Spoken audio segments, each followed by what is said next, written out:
خۆشەویستانی دەستگای میدیایی کورسات سڵاوتان لێبێت بەرنامەیەکی دیکەی هێزی تۆین لە بەغداتان پێشکەش دەکەین. یەکێتی نیشتیمانی کوردستان لیستی 222 زۆر ئازایانە و ڕاشکاوانە هاتووەتە مەیدانەکەوە، نەک ئەوانەی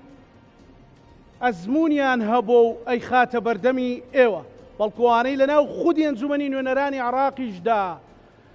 ئەزمونیان هەبووە جارێکی دیکە کاندیدیانەکا و پێیان ئەڵێت بڕۆنە ناو خەڵکەکەی خۆتان و بە ئێوە شەڵێت سەیری ڕابردووەکانیان بکەن بزانن چیان کردووە و لە داهاتوو بێگومان باشترەکەین. بەرنامەی ئەمڕۆمان پێشوازیە کات لە کاندیدێک کە پێشتر لە ئەنجومەنی نوێنەرانی عێراق بووە، ڕۆڵی هەبووە، جێدەستی دیارە. بەیەکەوە پێشوازیەکەین لە دیلان غەفور، کاندیدی ژمارە 8 لیستی 222. با بفەرمێت.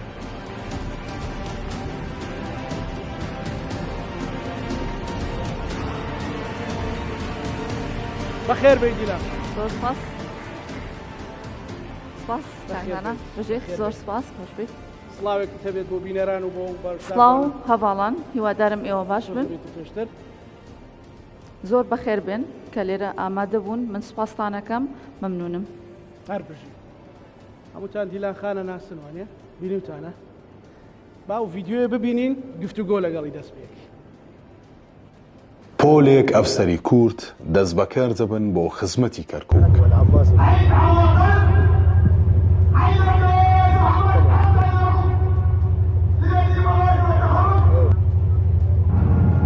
لە بەرهەمی هەوڵە بەرداوامەکانی پەرلەمانتار دیلان غەفور بۆ گێڕانەوەی هاوسەنگی و پاراستنی پشکی کورد لە دامەزراندن و بەتایبەت لە کەرتی ئەمنی،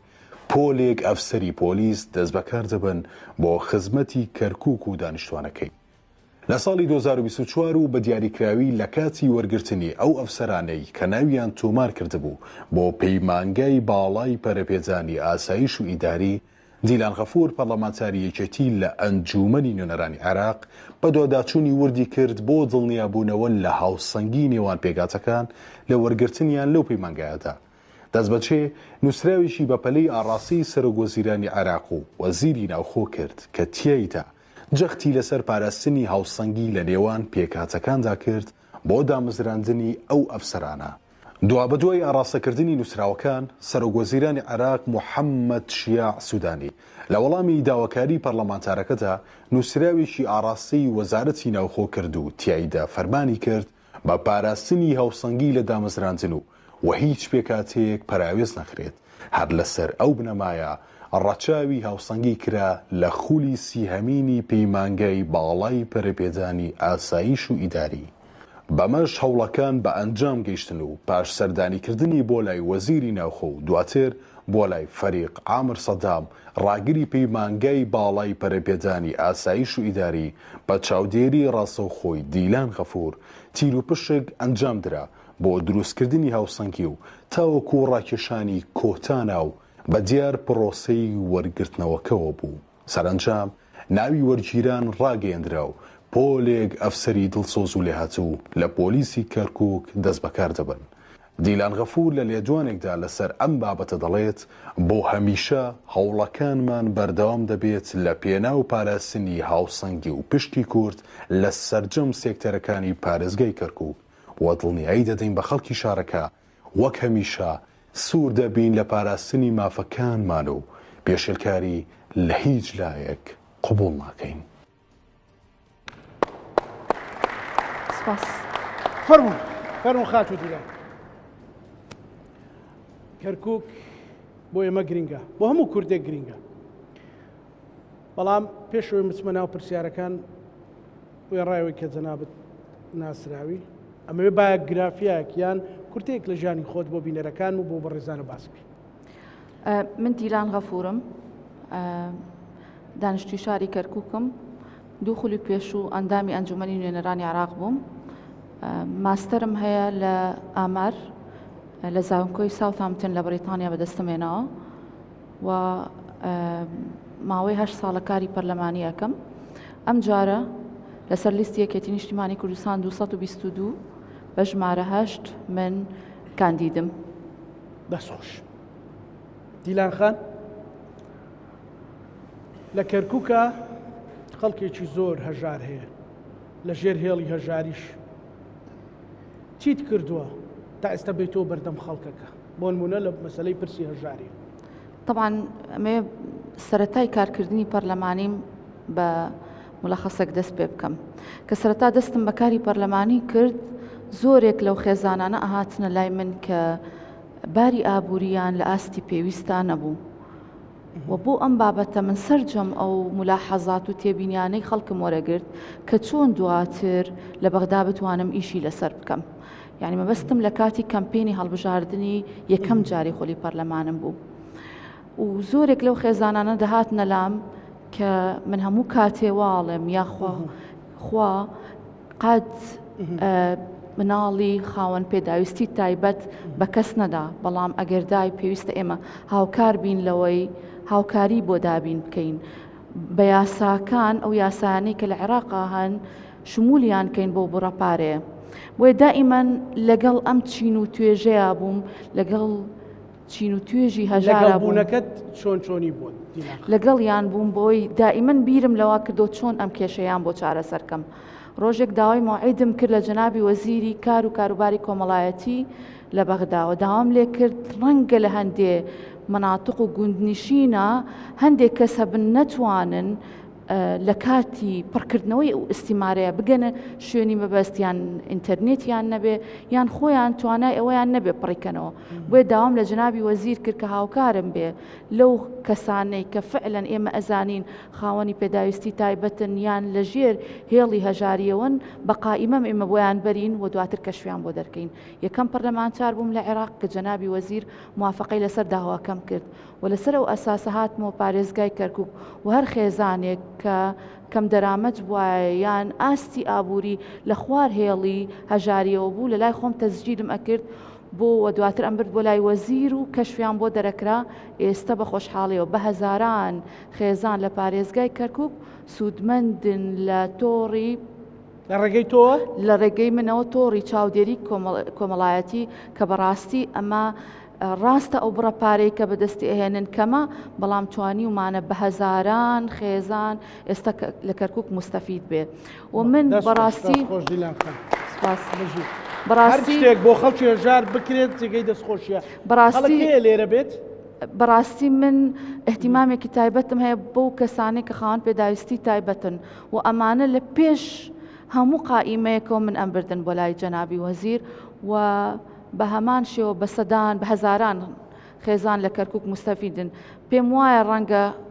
لە هەر کۆڕ و کۆبوونەوەیەکە ئێستا کە لە کەرکووک ئەنجامی ئەدەم چەند کەسێکم لەو کۆڕە کۆبوونەوانە بۆ دەرەکەوێڵێ من سوودمەند بوومە لەو ڕعایە ئیجتیماعیەی کە جەنابەت بۆمان کردووە. بەڕاستی کە ئەمەم بۆ باسەکەنەوە هەست بە ئاسوودەیەکەم لە ناخی خۆمە کە توانیومە ئەو خێزانانە باری ئابووریان ببوژێتەوە و لەسەر داواکانیان کە ئەهاتە لای من نەتیجەیەکم دەستکەوێت. پێم وایە ئێستا لێرە چەند خێزانێک هەن کە خۆیان ینی ئەتوانم لە دیلان خان بپرسم بڵێم دیلان خان بەرهەمەکەت لەوەیە ئاسوودەی لە ڕوویژدانیەوە؟ من پێشتر خەمی ئەو خەڵکە لەسەر شانی من بوو کە چوومەوە بەغدا بۆ وەجبەی یەکەمی پەرلەمان کە لە کاتی کەمپینە هەموو کێشەکانیان بۆ من باسە کرد و من لە لای خۆم تەزجیلمە کرد. دواتر بۆ هەر کێشەیەک لەوانەی کە پێم ئەگەیشت شیکارم بۆیە کرد لە ڕووی قانونیەوە چۆن بۆی بڕۆم بۆ ئەوەی چارەسەری بکەم و هەموو کاتێک قانونی ئەو فئەیەم زۆر بەباشی خوێندووەتەوە بۆ ئەوی بتوانم زۆرترین ئەو کەسانە سوودمەند بن. یەکێک لە کارەکانی پەرلەمانچار ئەوەیە کە بتوانێت شیکارێکی تەواو بۆ ئەو یاسانە بکە کە دەرئەچن لە پەرلەمانی عێراقا. بەڕاستی ئێمە زۆر پێویستمان بەوەیە ئاستی هۆشیاری یاسایی لە کۆمەڵگاکەمانە بەرز بکرێتەوە. یەکێک لە ئەرکەکانی پەرلەمانتار ئەوەیە کە شیکاری ئەو یاسانە بکە بۆ کۆمەڵانی خەڵک و پێیان بڵێ ئەمە یاسایەکەوە پێویستە ئێوە سوودمەند بن لەمە، مستەفید بن لەمە. قانونێک هەیە، قانونی ڕقم 14 کە ئەم قانونە ئەو کەسانەی کە پێویستیان بە هاوکاری هەیە لە ڕووی دارایی و ئیترجا چ ڕعای ئیجتیماعی بێ یان خاوەن پێداویستی تایبەت بێ یان فئەی ژنان بێ کە ئەرامیل و مطەلقات و ئەم فئەیە لە خۆیەگرێت پێویستە هەموو کات شەرحم بۆ کردوون کە ئێوە خۆتان قانونەکەیە و پێویستە ئێوەش مەشمول بن. بڵێ ئێستا ئاسوودەم کە یەکێک لەو خەمانەی کە هەڵم گرتبوو توانیم بگەمە نەتیجەیەک و بە هەزاران خێزان سوودمەند بێ لە پارێزگای کەرکووکە لە دوای ئەوە ئێمە بە دوواداچوونمان بۆ کرد. تەبعاً بە دوواداچوونەکانی ئێمە تەنها ئەوە نەبوو بچین سەردانی وەزیر بکەین، نەخێر من هەتا دوا قۆناغ یەک بەیەکی ئەو خێزانانە دڵنیا ئەبوومەوە کە ئەم کەسە ناوی تۆمار کراوە، مەسحەکەی بۆ کراوە، نەتیجەکەی چۆنە لەگەڵیان نابوومە. لە ڤیدیۆیەکی ترە ئەوەی کە بینیمان باسی هاوسەنجەکەی لە بواری هاوسەنجەکەیە بەکردارێکی بە عملی چیت کردووە؟ یەکێک لەو دۆسیانەی کە بە لای سەرکردە و سەرۆکمان مام جەلالەوە گرنگ بوو، دۆسی هاوسەنگی بوو لە دامەزراندن و پۆستەکانی پارێزگای کەرکووکە. طبعاً کەرکووک شارێکە لە ڕووی تەرکیبەوە جیاوازە لە شارەکانی تری عێراق. لەم شارە پێکهاتی عەرەب و کورد و تورکمان تایە ئەژین و پێویستە هەمووی هەست بە ئاسوودەیی بکا لە ناخی خۆیە کە تەمسیلی حەقیقی ئەو لە ناو موەسساتی حکوومەت هەیە، چجا لە ناو حکوومەت وەکو پۆست یان وەکو ڕێژەی دامەزراندن. من هەر لەسەر ڕێبازەکەی مام جەلال کارەکەم، ئەو ڕێبازەی کە ئەو داینا و ئەو حکمەتەی کە ئەو کاری پێدەکرد کە لەم قۆناغەیە ئێمە ئەبێ بۆ هەموو پێک هاتەیەک استحقاقی خۆی پێ بدەین و دامەزراندن بە شێوەیەکی یەکسان بێ لە نێوان پێکهاتەکانە. شیعاری ئێمە وەکو یەکێتی نیشتیمانی کوردستان شیعاری تەعایوشە لە کەرکووکە. شیعاری تەعایوش یعنی ئەمانەوێت لەگەڵ پێکهاتەکانی ترا بژین، بەڵام لە هەمان کاتە پێویستە ئەوانیش لەوە تێبگەن کە ئێمە پێویستە ئەو مافانەی کە هەمانە لە شارەکەیە بەدەستی بهێنین. یەکێک لەو کێشانەی کە بەبەردەوام ڕوو هاتە لای من لە نووسینگەکەم، من بەبەردەوام کۆبوونەوەم هەبوو لەگەڵ فەرمانبەرانی دام و دەستگاکانی پارێزگای کەرکووکە وەکە ئەهاتم یەکسەر لە دێڕی یەکەمە لە قسەکانیان درکم و هەستم بەوە کرد کە ئاسوودە نین ئەو فەرمانبەرانەی ئێمە لە کەرکووکە و لێم ئەپرسین چییە سەبەبەکە؟ دیارە ئەوەیە کە هەستیان بەوە ئەکرد کە غوبنێکیان لەسرە وەکو پێویست لە پۆستە ئیدارەکانە کاریان پێ ناکرێ و ڕێژەشیان کەمە وەکو کوردەدام و دەستگاکانە، چونکە ئەمە بەڕاستی هی ئەم حکوومەتەی ئێستا نییە، هی زەمەنی ڕژێمی پێشووە و ئاسەواری ئێستا دەرئەکەوێ. لە پێش ساڵی 2003 لە دامەزراندنی کورد لە موەسساتی کەرکووکە 0 بۆ 5% بۆ ئێستا لە دوای 2003 بەرز بۆتەوە بۆ 18% و 90%، بەڵام هێشتا ئەمە ڕاست نەکراوەتەوە کە بگاتە ئەو ئاستەی کە ئێمە وەکو کورد تەموحمان لێ هەیە. بۆ ئەم بابەتە ئەمەش یەکێکی تر بوو لەو کێشانەی کە بەڕاستی ئەهاتە لای من. هەموو کێشەیە کە دێتە لای پەرلەمانتار پێویستە لە لای خۆی تەسجیلی بکاوە، تەحلیلی بۆ بکا و چۆن ئەم کێشەیە ئەگەینێتە بەغدا و چۆن ئاراستەی جیهەتە معنیەکانێکان لەوێ بۆ ئەوەی نەتیجەیەکی هەبوێ و ئەو کەسانەی کە هەڵگری ئەم کێشەیەن بتوانێت پێیان بڵێەوە چارەسەرەکەیەتی. بەڕاستی من لە سلکی پۆلیسەوە دەستم پێ کرد و سەرکەوتنیشم بەدەست هێنا لە خولی پێشووە دامەزراندن هەبوو لە سلکی پۆلیس. 1200 پۆلیس لە کەرکووک دادەمەزرا بە شێوەی عەقد. لێرەیە دەنگۆیەک لە ناو خەڵک پەیدا بوو کە جارێکی تر هاوسەنگی لەو دامەزراندنە نییە. کورد تەنها 100 کەس وەکو عەقد بۆی دامەزراوە لە پۆلیس. دەست بەچێ دیارە من سەرۆکی لیژنەی علاقاتی خارجیم لە پەرلەمانی عێراق و ئەمە بەڕاستی من ئەمێ ئاماژە بەمە بکەم یەکێتی نیشتیمانی کوردستان و جەنابی کاک پافڵ و کاک قوبات زۆر سوپاسیانەکەم کە منیان لەو قۆناغە هێنایە پێشەوە و کرام بە سەرۆکی لیژنەی علاقاتی خارجی. کە سەرۆکی لیژنەی علاقاتی خارجی بووم پەیوەندیم بەهێز بوو لەگەڵ سەرۆکی وەزیران، لەگەڵ سەرجەم وەزیرەکان توانیم ئەمە سوودێک ببەخشم بە کەرکووک کە ئەم کێشەیە هەبوو لە کەرکووکەوە بە تایبەت لە سلکی پۆلیسە سەردانی جەنابی وەزیرم کرد و لە نووسراوێکی فەرمیە داوام لێ کرد کە ئەو دامەزراندنەی کە هەیە لە کەرکووکە هاوسەنگی تیابێ ئەوەی کە ئێستا ئەگوزەرا پێم وتمەوەی ئێستا ئەگوزەرێ لە کەرکووکە هیچ جۆرە هاوسەنگێکی تیانە و ڕێژەی کورد لە دامەزراندن لە سلکی پۆلیسە کەمە لە 1200 پۆلیس 100 کەس کورد وەرگیرا بوو هامشی جەنابی وەزیر بەو شێوەیە بوو کە ڕەزامەندە لەسەر ئەوەی پارێزگای کەرکووک هەموو پێکاتەیەک ڕێژەی خۆی وەربگرێ لە دامەزراندن و توانیمان لە وەجبەی سێمە هەموو وەکو یەک بۆ هەر پێکاتەیەک دامەزراندن لە سلکی پۆلیسە دابمەزرێنین. دەستخۆشخاتی دیلان یەکێک لەو کێشانەی عفوان وەڵا ئەگەر ڕێگەم بابەتەکان کورد بلەوانیش دێرن هەر لەسەر هەمان ئەو بابەتە هەر لە سلکی پۆلیسا دامەزراندنێکە بوو بۆ ئەوانەی کە دەرچووی زانکۆن معهد العالی للتطوير الأمني والإداري ئەم معهدە دەرچوانی ئەبن بە ئەفسەر جارێکی تر دیسانەوە قسە و باس لەسەر ئەوە کرا کە 35 کەس وەرگیراون تەنها 2 کەسی تایە کووردە. جارێکی تر پرۆسەکەم دەست پێ کردەوە بەلای ڕئیسی وزەرا وەزیری داخلیە هەتا توانیمان ڕێژەکە یەکسان کەینەوە ئێستا بە خۆشحاڵی و پۆلێک ئەفسەر لە سلکی پۆلیس لە کەرکووکە دامەزراون لە کەرکووک کێشەکان جیاوازن. زۆر باشە ئەمە باسی زەوی جوتیاران لە بابەتی کشتتوکاڵە زەوی کشتتوکاڵەکانە کێشەی گەورە هەیە کێشەی زۆر هەیە زۆر بە تەفاسیلنا بە کورتی پێم بڵێ چیت بەدەستێناوە لەو 8 ساڵەیە لەو غەدرەی لە جوتیارانی پەلکانە ئەکرا لە دەوروبەری کەرکووکرێت لەو گوندانە ئەکرا لە جوتیاران ئەکرا کە هەندێک زار سوپای عراقیش بەکار هاتووە. یەکێک لە دەستکەوتەکانی یەکێتی نیشتیمانی کوردستان لە خولی پێنجەمی پەرلەمان دەرچواندنی یاسای هەڵۆشانەی بڕیارەکانی مەجلیسی قادەی سەورە بوو. طبعاً لە مەرحەلەی مفاوەزاتی یەکێتی لە تەشکیلکردنی حکوومەت لە خولی پێنجەم ئەوە بوو کە ئەم یاسایە دەربچێت لەگەڵ لایەنە سیاسەکان لە پەرلەمانە ئێمە ئەتیفاقی سیاسیمان کرد بۆ ئەوەی ئەم یاسایە تێپەڕەنرێت کە بەڕاستی عائقێکی گەورە بوو چەندین ساڵە ئێمە ئەمانویست ئەم یاسایە دەربچێت و ئیشکالی بۆ دروستەکرا لە ناو پەرلەمان. لەسەر ئەم بابەتە بەڕاستی ئێمە لە پێش دەرچواندنی ئەم یاساوە بە بەردەوام لەگەڵ جوتیاران نبووینە و هەر کێشەیەکیان نەبوو بێ کێشەی زەوی ئێمە لەگەڵیان نبووینە ترجا سەردانی وەزیر بوو بێت وەزیری کشتتوکاڵ سەردانی قیادەی عەمەلیات سەردانی سەرۆکی کۆمار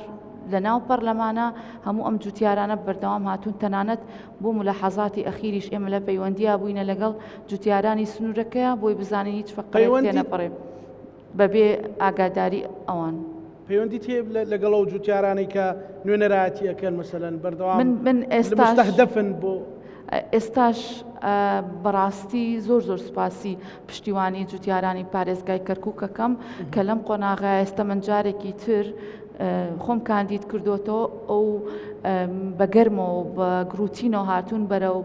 کەمپینی هەڵبژاردنەکەی من و پشتیوانی خۆیانیان بۆ من دەربڕیەوە لە ڕابردووشدا بەڕاستی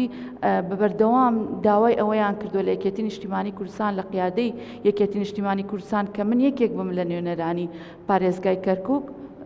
ئەمە شایەتی خۆیان بۆ من سوپاسیانەکەم بۆ پشتیوانەکانیان و من بەردەوام لە کۆنتاکتم لەگەڵیان و ڕۆژانە ئاگادارین و وەڵاهی لێرە جەنابی شێخ عەزەدین تاڵەبانی جەنابی شێخ نەجات مکەڕەم کاک محەممەد ببورن ئەو کەسانەی تریش ئەگەر ناوەکانیان کاک محەممەد ئەمینیش لێرەیە زۆر باشە چەپڵەیەک بۆ ئەوان و من ئەگەر بە ئیزنی دیلانخان بێت بڵێ داوای لە کاک محەممەد ئەمینەکەم بە ئیزنی ئەوان بێتی ئێرە بە ئیزنی یا شێخ هەموو بەڕێزانە خۆشەویستن خەڵکی تێکۆشەرن خەڵکی ماندوون بە تایبەتی لەسەر زەوی کاک محەممەد ئەمین بەخێر بێ من حەزەکەم چۆنی کاک محەممەد باشی ئەحواڵەت چۆنە ئەگەر بێتی ئێرە کاک محەممەد ئەمین طبعا بە نوێنەراتی ئەوان سوپاسیانەکەم کاک محەممەد ئەمین چۆنی بە ئەو مایکە بەچوو بێت باشە ئێوەی ناسنەوە ئەزانن چێوانە زۆر باشە چەپڵەیەک دووبارە بۆ کاک محەممەد ئەمین یەکێک بوو لە سومبولی جوتیاران کە وتی ئەمە لێرە ناڕۆین ئەوە بوو تا ئێستاش کەیسەکەی لە دادگایە کە سەربازێک ئەوێ ڕایکێشێ بە جامانەکەی خۆی بەڵام ئەو هەر ئامادەیە زەویەکەی بچێڵێ طبعا یاشێ خۆوانیش هەمان هەڵوێستیان هەیە بەڵام محەممەد ئەمین یەکێکە لەوانەی کە هەمیشە لەگەڵ هاوڕێکانی مستەهدەف بۆ بەوەی کە ڕوبەڕووی مەترسی بێتەوە. دیلاخان چ پشتیوانیەکی هەبووە بۆ جوتیاران کاک محەممەد؟ زۆر سپاس بۆ هەمووان و ئەگەر ئیزنم دەی بە خێراتنی هەمووان بکەم بە تایبەتی کاک شێخ عەزەدین و کاک شێخ نەجات کە ئەگەر ئیزنم دەنچکەوان وەکو مامی منن لە جیاتیوان بە نوێنەراتی وانش دەتوانم قسام بکەم. لە ڕاستیدا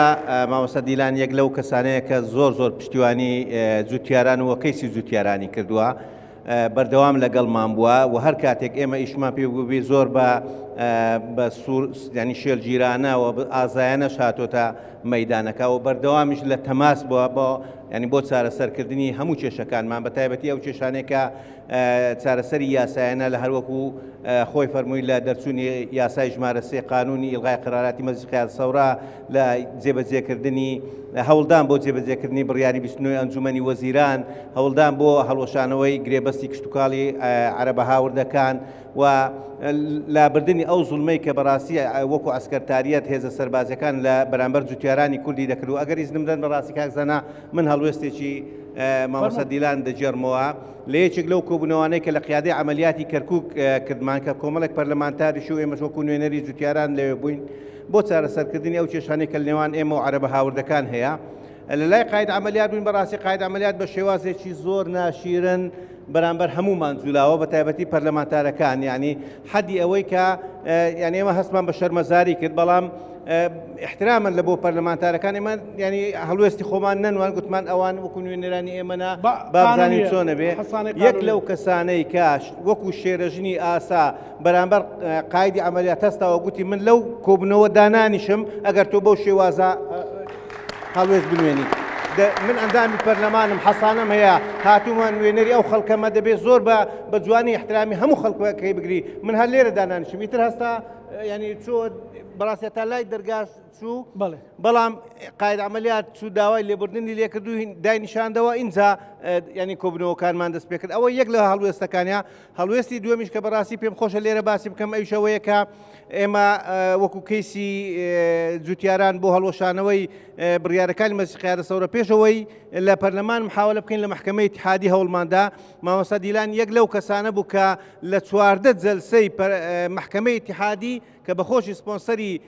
هەردوو کەیسی جوتیارانی داقوق و سەرگەڕانی دەکرد لە هەموو کەیسەکان بەشدار بوو بەڵام لە کۆتاییدا بەداخەوە نەتیجەکەمان بەو شێوازە نەبوو کە لە ئاستی تموحی ئێمەدابی بەڵام ئەو هەوڵەکانی خۆیدا و هەموو بۆ هەموو ئەوانە جێگەی دەستخۆشیە و داوا لێ دەکەم بەڕاستی هەموو ئەو جوتیارانەکە ئەو ماندووبوونی وی لەبەر چاو بگرن و لە کۆتاییدا دەنگ بە لیستی 222 یەکێتی نیشتیمانی کوردستان بدەن بۆ سەرکەوتنی زیاتر و بۆ بەدەستێنانی دەستکەوتی زیاتر. سپاس کاک محەممەد ئەمین لەگەڵ هاوڕێکانی لەگەڵ شێخ و ئەوانە هەموو جێگەی فەخرن بۆ ئێمە و هەمیشە کە ئەو دیمەنە دەبینین تێگەین کە ڕۆحیەتێک هەیە کە ئەڵێ ئێمە هەرگیز خاچی کوردستان بەجێ نایڵین و لێرە ناڕۆین. ئەو پیاوایەکێکە لەو ڕەمزانە پێشمەرگەیەکی ئازا و بەورەیە. سپاس دەکەم کاک محەممەد ئەمین شانازیەکی وەک دەستگای میدیای کوردستان تۆ هاوڕێکانت لێرن بێگومان ئەوانیش ئەتوانن قسە بکەن سوپاسیانەکەم من سوپاس دەکەم کە بە هەر دەست بکەین دەست بکەین بە وەرگرتنی ئەوانە گەر سۆران مایکەکەمان بۆ بێنێ. دیلان خان ئەم شایەتی دانانە ئەرکت قورستر ناکە؟ وڵاهی ئەم شایەتی دانە منوا لێکە کە بەهێزێکی و بە گڕوتینێکی زیاترەوە بچمە بەغدا شایەتیم بۆ دەن کە من ئیشم کردووە منیش بەڵێنی ئەوادەم بە گڕوتین و بەهێزێکی زیاترەوە ڕوو بکەمە بەغدا و کارەکانم بکەم بەعکسەوە ئەمە ڕاستە ئەرکی من قورسەکە بەڵام لە هەمان کاتە ورێکی باشم پێدا کە ئەگەڕێمەوە ناو کۆمەڵانی خەڵک ناو هاوڵاتیان ئەبینم لە هەموو شوێنێک پێم ئەڵێن دیلان شوێن دەستی دیارە دیلان لەم ئیشەیە ئیشی کردووە لەم دۆسەیە ئیشی کردووە ئەوە فەخرە ئەوە شەهادەیە کە من ئەتیزازی پێوەکەم بەڵام وام لێکا لە قۆناغی داهاتوو بە گڕوتینێکی زیاترەوە ئیش بکەم. زۆر باشە فەرموو لە ئێوە کاک یا شێخ چێ قسەیەکی هەیە سەرنجێک تێبینیەک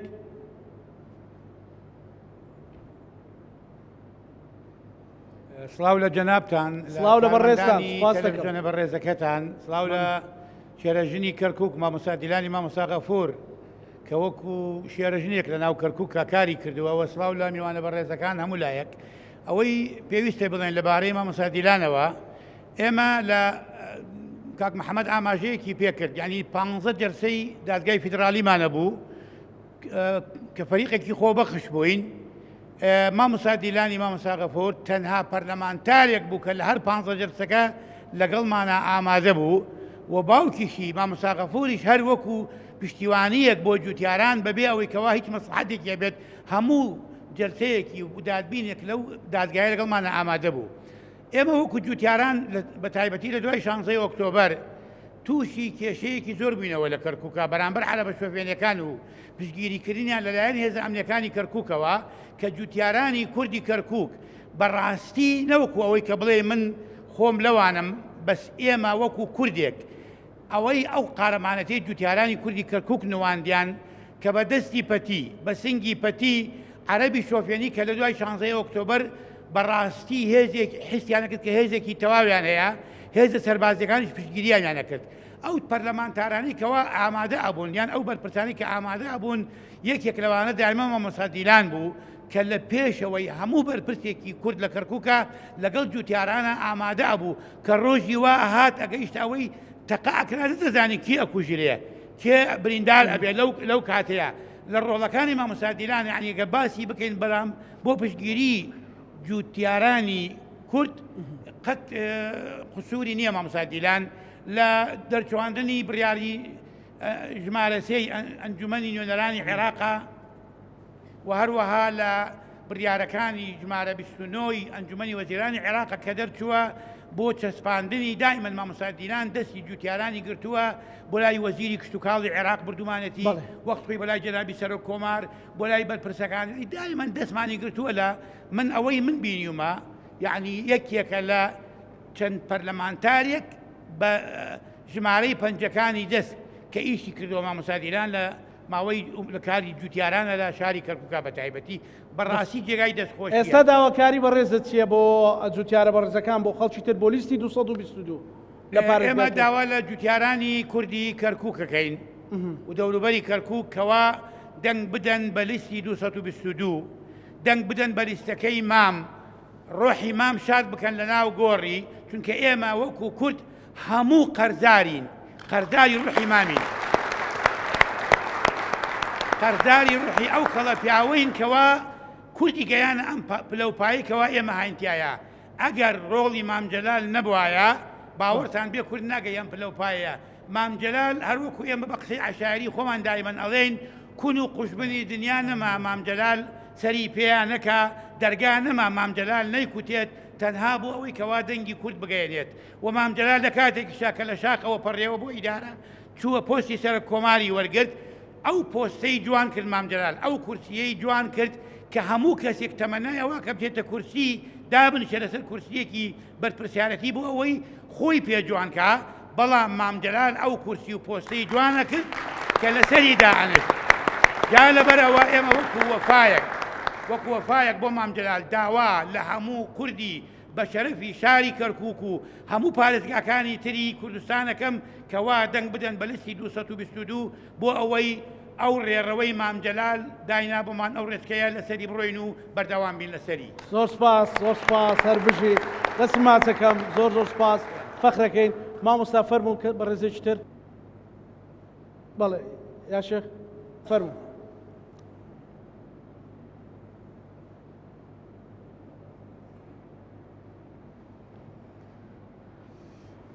سڵاوتان لێوێەوەم کە دێنە باسی پەرلەمانی عێراق لە 2005ەوە کە دامەزرا هەتاکو ئێستاکە لەم دوو کابینەی ڕابردوو ڕەنگە هەندێک ئاوات هاتە دی ئەو ئاواتانەش ئەوانە بوو کە کێشەی خاک هاتە ئەوەی کە حەل بێت کە ئەرەی کەرکووک ئەرەی کێشەی خاک لەبەرەوەی لە کەرکووک تەنیا چەقی کێشە گەورەکان کێشەی خاکە لە چەند کابینەیە نەتوانرا ئەو لەو جەلسانەیە کەوا تەزدیقی ئەوە بکرێت کە ئیلغای قەراراتی مەسکە سەورە بکرێت مادەی 140 کێشەکانی حەل بکرێت ئەمەشە کێشەی گەورەی جوتیاری کەرکووکە کێشەی جوتیاری کەرکووک جێبەجێکردنی مادەی 140 و ئینشاڵڵاوە بۆ کەوتە سەر ئەوەی کە جێبەجێ بکرێت ئێستاکەوا جێبەجێ ئەکرێت هەوڵ و تێکۆشانی پەرلەمانتارەکان بە تایبەتی مامۆستا دیلانی مامۆستا غەفور کەوا دەورێکی زۆر باڵای هەبوو لە جێبەجێکردن و بەڕێخستنی ئەو لە مراجعەکردنی ئەو تەزدیقکردنی ئەو بریارە و کاتە بواری جێبەجێکردن کەیسێکیشمانە بوو ئەو کەیسە کەیسی دادگای فیدرالی بوو لە 2023 دەستمان پێکرد تاکو ئەم ساڵی ڕابردوو کەوا 15 جەلسەمان کرد کە ئەو کەیسە زۆر گرنگ بوو ئەگەر دانیشتەکەی پەرلەمان نەبووە ئێبە ئەو کەیسەمان بردبەوە ئەو کەیسەش دوو بڕیاری پوچەڵکردنەوەی دوو بڕیاری گەورەی مەجلسکا ثەورە بوو کە زیاتر لە 8,000 دوانم ئەرجی سەرگەڕان و داقوق ئەو ناوچانەی دەگردەوە دوا بەدوایەوە گەرەوە جێبەجێ بکرایە ناوچەکانی سەرانسەری بڕیارەکانی مەجلسکا ثەورە جێبەجێکرا ئەویش کە تەنها پەرلەمانتارێک کە لەگەڵمانە بوو ئێمە کە ئەو کەیسەمان خستە بواری داکۆچیکردنەوە تەنها دیلانی مامۆستا غەفور بوو لەگەڵمانە بوو کە هەموو جەلسەکان خۆی باوکی حاضر بوون هەندێکی کە برادرانی خۆبەشی کەش هەبوون دکتۆر یوسف لەگەڵمانە بۆیش وەکو خۆبەخش لەگەڵ پارێزەرێک کەویش مامۆستا زەردەشت بوو ئەمانە جێگای دەستخۆشی بوون کەوانش لەگەڵمانە بوون بەڵام دەورە کاریگەرەکە مامۆستا دیلانی گێڕا لەبەر ئەوەی کەوا ئەو شتانەی جێبەجێ کرد ئێمە زۆر سوپاسیەکەین و لە ئەمانە کێشەی فەلاح ئێمە کێشەی جوتیارەکانە کە باسیەکەین لەم دانیشتنەیە و لە کۆتاییش ئێمە زۆر سوپاسیەکەین و ئێستاکەیشە داواکاری ئێمە وەکو جوتیاری کەرکووک ئەوەیە زوو جێبەجێکردنی ئەو بریارانە بکرێتکەوە پوچەڵ کراوە لە پەرلەمان ئەوە ئاواتێکی گەورەی هەموو شاری کەرکووک و جوتیارەکانی کەرکووک و بە تایبەتی کورد و تورکمانەکانی کە ئەو ئەرزانیان ڕۆشت بوو دەستخۆش پاسەکەین ئاواتی ئێمەش ئەوەیە داواکاری ئێمەش ئەوەیە هەموو ئەبێ بۆ لیستی 222 ئەبێ دو ئەکۆکی بکرێ و ئەبێ دەنگدانی ڕۆژی 11 ئەبێ 222 سەر بخرێت پەرلەمانتار دیلان مامۆستا غەفوریش ئەبێ ئینشاءڵڵا هەموو بتوان دەنگی پێ بدەن داواکاری ئێمە ئەوەیە زۆر سپاس خاتو دیلان قسەیەکەکەی تا ئەو بەڕێزە ئەچێت خۆ دەیبێ وڵا ئەگەر ببێت فەڵە خۆمەی بم ئەو ساکەیمان فەرمو بڕۆ بیبێت ئەتوانیت من بیبم ئەو تایرێ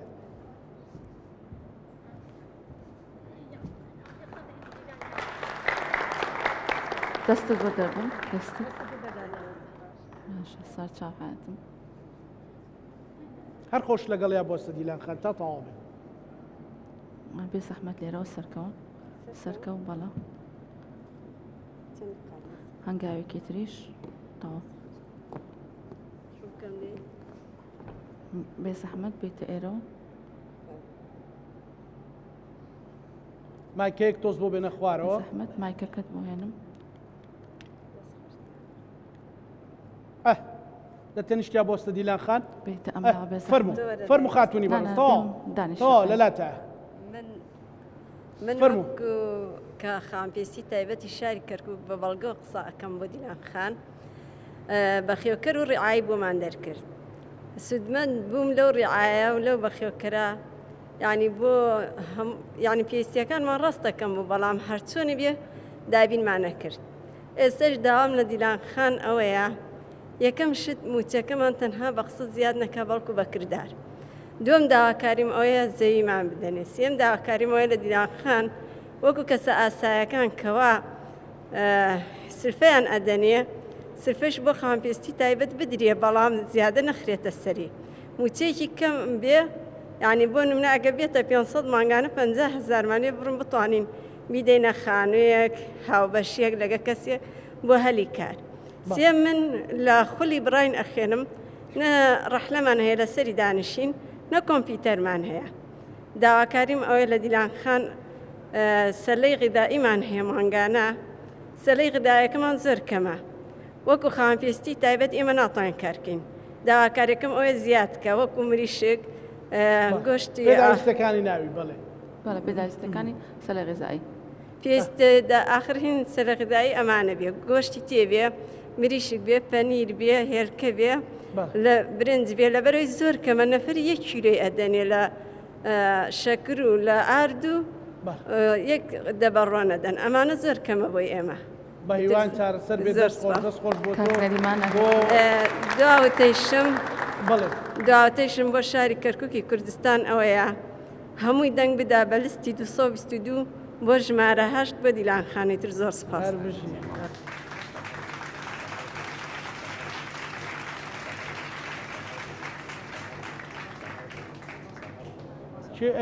فەرموو خاتوون ئەتوانی خۆت باش کەواتە با من مایکەکە بێنمە خزمەتی ئێوە ئەتوانین کاک سیروان باش هاوڕێجان بەڕێزام فەرمونون دیلان خان بۆ شوێنی خۆت بەڕێزم فەرموو برام السلام عليكم ورحمة الله وبركاته. دیلان خان دەستخۆشی لە ماوەستا دیلانەکەم بەڕاستی من شایەتی بۆ ماوەستا دیلانە دەم ئێمەی هەموو کۆ کردو خاوەن پێداویستی تایبەت وتی نەک خۆتان ئەوەی کەسوکارتان لەبەر خاطر خاوەن پێداویستی تایبەت ئیشتان بۆکەم نەکەوە دەرگای لێمان نەکرد خۆی هات منەمانی کرد یعنی خۆی هات بۆ لەمە بەپای خۆی یعنی لەم ڕۆژە کەم پەرلەماندار وەک مامۆستا دیلان هەیە نەک بەدەست وە پەنجە بە خوێن سەوتی پێدەن ئەوەی پێداویستی تایبەتە سپاس دەمێت هەر بژیت تەمەند درێژ من فەرموو حل لە شوێنی خۆت بە دانش بەس مایکەکەت نزیکە فەرموو بەڕێز مامۆستا دیلان سلااو ڕێزم بۆ هەیە دەستخۆشیش لێکم بۆ ئەو کارانەیە کە کردوتە بەڵام بازێ کار هەیە شتی خۆی تیا ماوە مەسەرەن معینەکەت بۆمان کردەوە تا بەخێوکەر 170,000 و چەند ساڵێکە وەریەگرین لەخوا بەزیاد بێ بەڵام لەمان یەکەوەڵم بۆ بە 250,000 تا ئێستا جێبەجێ نەکراوە ئەگەر هەوڵێکی جدیشمان بۆ بەی بۆ ئەو شتە ئەوە مەمنون تەبین ئەمە یەک دووەمینش ئەم کچەوە لە تەکمەوەیە هەتیوە باوکی نییە هین هەتیوانە معاش هەتیوانە ڕعایەت تەقدیم کراوە بۆی لژنە شاتووەتە ماڵەوە دیار ساڵ و نیوەکە بێ هەتا ئێستا معاشەکەی بۆ دەرنەچووە انشاءڵڵا ئەنجاش دیلان خان خۆی بەدوایە دیلان خان ئەگەر بتوانین هەوڵێکمان بۆ بدەی بۆ شتانە و زۆر مەمنونیشتین زۆرت بۆمان کردووە بەڵام چاومان لە زیاترە دەستان خۆش بخوات زۆر سپاس بیتە ئەوێ جەنابەت ئەو فەرە هەر بۆ ئەوان ببوورە مامۆستا دیلان وەرە پێشەوە تۆزێ مامۆستا دیلان زۆر سپاس دەکەین ئەوە دوای کارتانە داتێ بەڵێ داوای کارتەکەن ژمارەکەی فەرموو سڵاوی هێشتا حەوت ئایلەی ئیکەمەندام ئەگەێنمە پێت کە بۆیان معاشتین کردووە دەر یەک دقە با کاک سۆران بێ ئەو مایکە بۆ چاکە پێچێ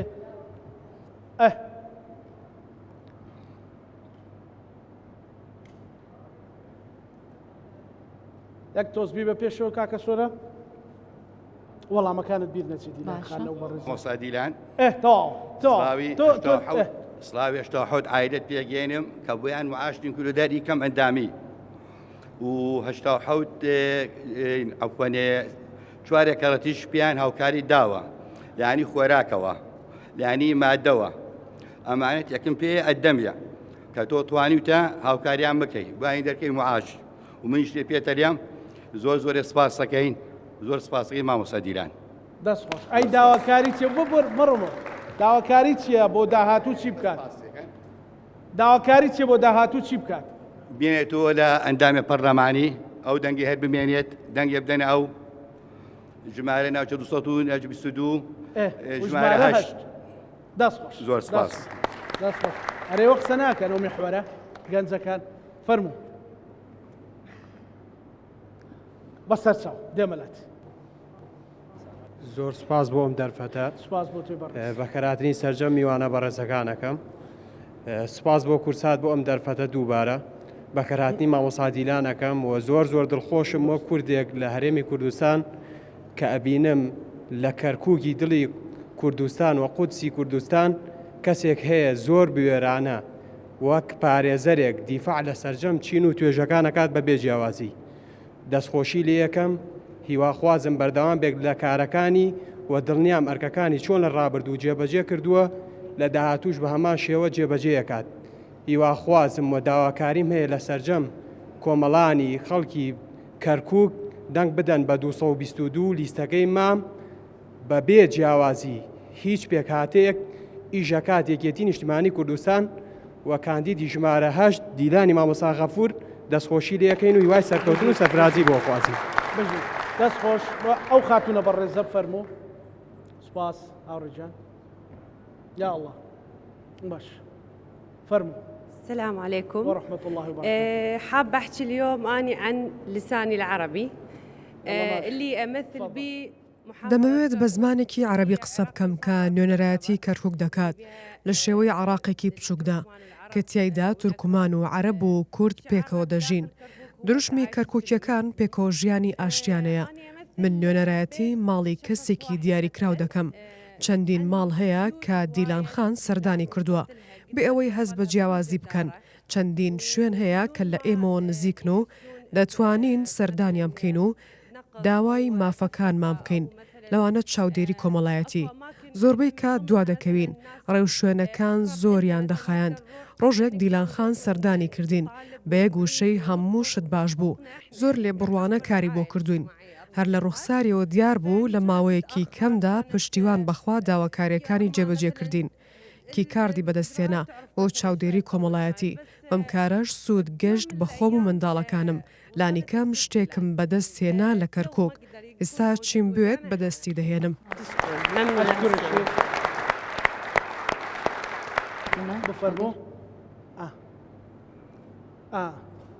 ئەوە خواستی دیلان خان بۆ بێ لە وەڵامەکانی خۆیان کورتی کاتەوە. باشە سەرەتا سڵاوتان لێکە سڵاو لە بەڕێستا. من وەکو گەنجێکی شاری کەرکووک کە پێشتر ناوم تۆمار کردبوو بۆ پۆلیسی گرێبەست. ئەوە بوو لە وەجبە یەکەم و دووەم ناوم دەرنەچوو. دوای کە ناحەقێکی زۆرم بەرامبەر کورد کردبوو لە بەغداد. دوایەوەی کە مامۆستا دیلان شەڕی لەسەر مافەکانی کورد کرد لە بەغداد ئەو بوو ناو من دەرچوو. و من زۆر سوپاسێکم کە ئەو هاوسەنگی لە نێوان کورد و عەرەب و تورکمان ڕاگردووە لە کەرکووک.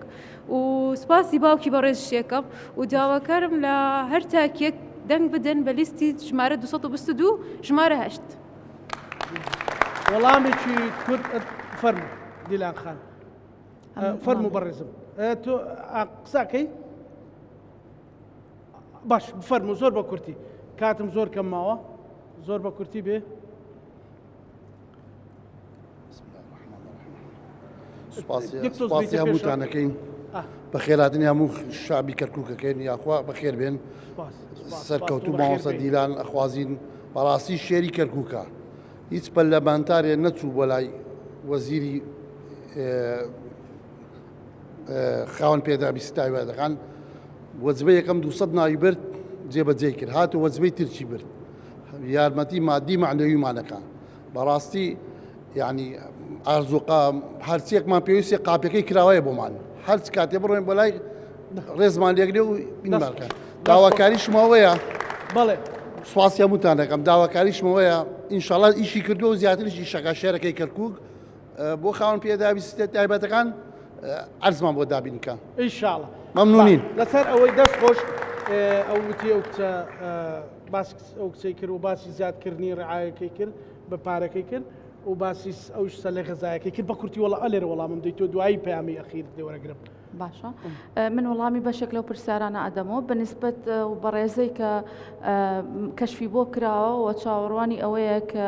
کیکاردی پێ بدرێت. ئەم حاڵەتە لە هەموو عێراقا هەیە. ئەو کەسانێک کە کەشفیان بۆ کرا واتە ئەوانە مەشمولن بە قانونی ڕعای ئیجتیماعی بەڵام لەبەر نەبوونی موازنە و کێشەی سیولە لە عێراقا تووشی ئەو ئیشکالە بوون. ئێستا حالیان کیکاردیان وەرنەگرتووەتەوە. حاڵەتەکان 1,300,000 لە هەموو عێراقا. بەڵام ئێمە بەردەوام لەگەڵ حکوومەت لەگەڵ ڕئیسی وزەرا لەگەڵ وەزیری عەمەل و شؤونی اجتیماعی لە پەیوەندیین بۆی بە زووترین کات ئەم کەسانێک کە کەشفیان بۆ کراوە بە زووترین کات کیکارد وەربگرن و موچەی خۆیان وەربگرن. تایبەت بەو خاتونەی کە باسییان لەوە کرد کە کێشەی زەویان هەیە و داوای ئەواکەن کە زەویان پێ بدرێت. بە خۆشحاڵیەوە ئێستا ئیدارەی کەرکووک بەدەستی کوردەوەیە بەدەستی کەسێکەوە کە یەکێتی نیشتیمانی کوردستانە ئەو پارێزگاری ئێستا کە کاکرێبوار تەهایە بە دڵنیایی و ئێمە لە قۆناغی داهاتووە ئیش لەسەر فراوانکردنی ماستەر پلانی کەرکووکەکەین بۆ ئەوی زۆرترین کەس سوودمەند بێ و دڵنیایە دەمە هەموو لایەک ئێوە قانونەکەتان ساری المەفعولە و ئێوە حەقی خۆتانە کە زەویتان پێ بدرێت و منیش داکۆکی کارێکی سەرسەختی مافەکانی ئێوە بن بۆ دابینکردنی زەوی بۆ ئێوە. هەموو ئەو کاندیدانەی هاتوونە تێرە وەکو خەڵک چوونەتە سەر دەم ئەم مایکە دیلان غەفورێک لێرێ چی پێ ئەڵێت؟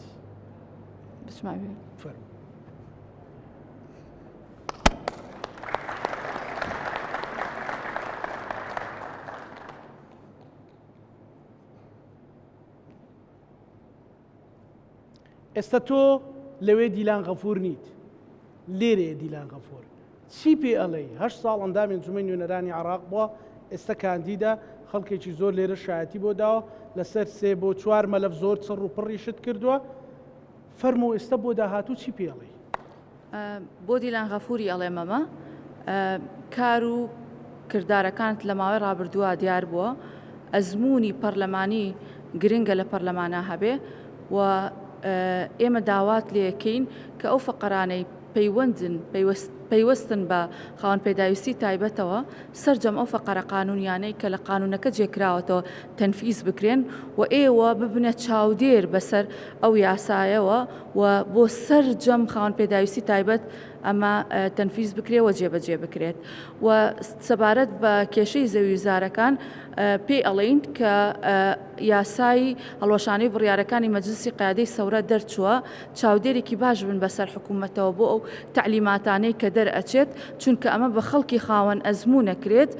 ئەو کەسانێک کە پەرلەمانتارن و ئەزممویان هەیە لە بەغا دەگەنە ئەو شوێنانەوە لە فەقەرەکانە ئاگادارن بۆیە دڵنیاییمان پێ بدە کە لە داهاتووە جەنابەت کاری جدی بکەی بۆ تەنفیزی سەرجەم ئەو فەقەرانەی کە لە تعلیماتەکانە دانراوە و ئێمە وەکو فەرمانبەرانی موسساتی پارێزگای کەرکووک چاومان لەوەیە کە یەکێتی نیشتیمانی کوردستان یەکێک لە پرۆژەکانی مفاوەزاتی لەگەڵ حکوومەتی داهاتووە ئەوە بێت کە لە دامەزراندن لە وەرگرتنەوەی پۆستەکان لە کەرکووکە هاوسەنگی هەبێت بۆیە پێویستە لە نوقاتی مفاوەزاتی حکوومەتی داهاتووی یەکێتی نیشتیمانی کوردستان ئەم خاڵە بێت و هیوادارن جەنابەت بیگەێنی بە بەڕێز کاک پاڤڵ بۆ ئەوی لە مفاوەزاتی داهاتووە جێبکرێتەوە. ئێمە کێشێکی تریشمان هەیە لە کەرکووکە کێشەی مڵکداریە لە گەڕەکە کوردیەکانە کە تاپۆیان نییە بۆ هیوادارین ئیش لەسەر ئەوە بکەن کە بڕیارێکی مەجلیسی وزەرایان قانونێکی تایبەت دابنرێ بۆ تەملیکردنی گەڕەکە کوردیەکان لە پارێزگای کەرکووکە. دەست خۆش هەر بژیت فەرموو دیلان خان بۆ ئێرە. سپاس بۆ ئێوە، سپاس بۆ بەشداری ئێوە ماندوومان کردن، هەر بژین سەرکەوتوو بن. بەرنامەکەمان لەگەڵ کاندیدی لیستی 222 لە پارێزگای کەرکووک بە ژمارە 8 کۆتایی پێات لەگەڵ ئەو بەڕێزانە. ئێوە شەمولاکتان ئەمانەتی خوای گەورە بن، خواتان لەگەڵ.